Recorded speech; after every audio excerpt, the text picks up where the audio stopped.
So let's start creaming our butter and sugar. So I'm going to use speed 1.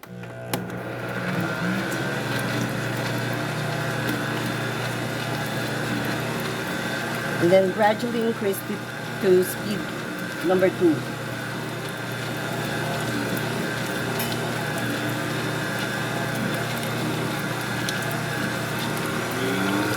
So that's speed number 2.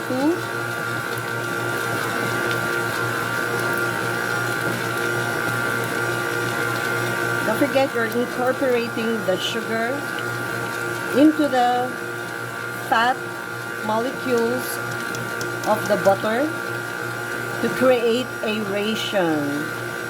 So I'm gonna start adding our brown sugar. You can use white sugar if you like, but I prefer brown sugar for flavor. So this is a pound cake. This is what you call the creaming method. Gradually add your sugar. And your butter should not be melted. It should be firm to the touch, 70 degrees Fahrenheit temperature.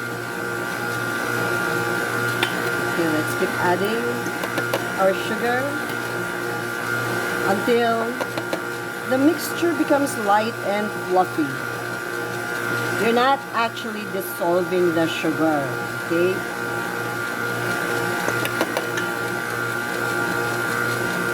So you see, the bowl is a little cold.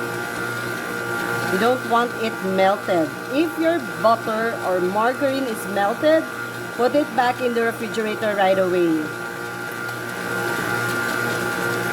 Without the aeration, your cake is not going to be light and fluffy and risen, well risen.